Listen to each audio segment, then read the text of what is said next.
Hello everybody, it's the Group here and I'm back again with the Steven University Log, and today's episode is Bubbled. And in this episode, continuing the events, the last episode, after Steven was sucked out of the Moon Diamond base, along with the rubies, he has created a bubble around himself, and on that bubble is being hitchhiked by Eyeball, or rather the diamond, or not the diamond, the ruby, whose ruby is placed right over her eyeball, only having one eyeball.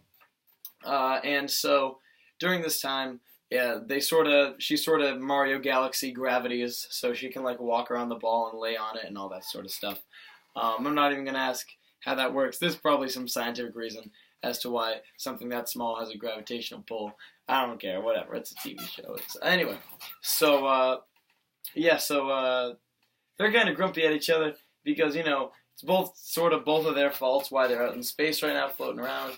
So they decide not to talk, and then later Ruby reveals, or the Eyeball, I'll call her Eyeball, the Eyeball reveals that she went to Earth in the first place to not only see Jasper, but to see Rose Quartz in person, because Rose Quartz, this magnificent leader, the person who could take down, Homeworld, the Rebellion, take down Shatter Pink Diamond, must be a legend in and of her own right. And if Jasper even went to Earth to see her, then it must have been such an important mission that Rose Quartz was actually there. So Eyeball went to Earth in the first place, really, honestly, just to see Rose Quartz. So when Steven tells Eyeball that he is technically Rose Quartz, she doesn't believe him, but it's only when Eyeball's gem gets cracked and she has to be healed by Steven's healing spit, where she finally believes that Steven is, has Rose Quartz's gem, or is Rose Quartz. And upon finding this out, she tries to kill Steven because she wants to be the one that took down the fierce Rose Quartz who, disobeyed Homeworld and all that stuff. And through a series of a fight, Steven throws the Eyeball out of the bubble. Now she's just floating in space. And Steven bubbles himself, and then, is collected by the little spaceship. It looks like a Pokemon, but I don't remember which Pokemon it is. Like that, is it Elgium is his name? I think it's Elgium.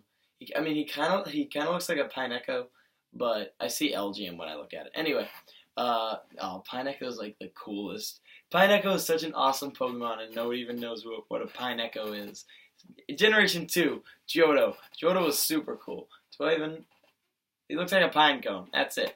Anyway, I digress. Pineco should be in Pokemon Go, but he couldn't be. Anyway, I digress. So anyway, this little spaceship, controlled by the crystal gems, comes, picks Steven up, and everything's fine and dandy. They head back to Earth, and Steven learns that, while his mom did shatter a diamond, it was in the interest of Earth. She wanted to save the Earth. She wanted to let these people free, and she wanted the Earth to be a free place.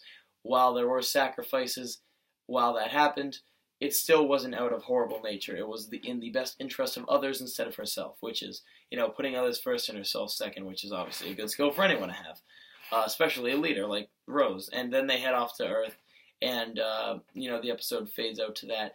And this one was really something. To be honest, the part about the Ruby and the Eyeball thing, it was alright, but what really got me was the end, especially when they capture Steven in his little Stanley Kubrick bubble floating along. They capture him, they bring him to the spaceship. There's this great scene where, with a Rebecca Sugar song over it, like an actual song that she sings, which, is usually used as the end credits scene, but in this one it's used in the episode, and Rebecca, I love your voice. Please come on my show. But I really like the end of this. It's done in silence too. It's just the music and the gems. You see their mouths moving and talking, and it's not hard to pick out what they're saying. But the music plays over it, so you can't hear it, and it's really nice. I really like how they do that. But the parts with Ruby and Steven just floating along, it's a little slow. It's obviously supposed to be slow. They're floating through space aimlessly. But it does lend way to some beautiful, beautiful scenery. There's some great, it's hard to make space look ugly. And they don't. There's these beautiful nova forms and asteroids, and there's this great scene when Steven throws the ruby away and he's kind of curled up in his Stanley Kubrick ball. Then it zooms out and zooms out and zooms out, and it shows this giant galaxy with a giant beam going through it. I just love how it looks. It looks really great all around. Already the art direction in the show is gorgeous, but I really love how just gorgeous they make space look. I mean, space is black void, and you'll get pictures from NASA. Space isn't like an ugly place by any means, but it's nice to see that they make it look as pretty and stylistic as they do. But besides that, honestly, I can't think of too much to say about this episode. I know this was the season. What is it? We're on 3 now. My God, I've been doing these vlogs for so long.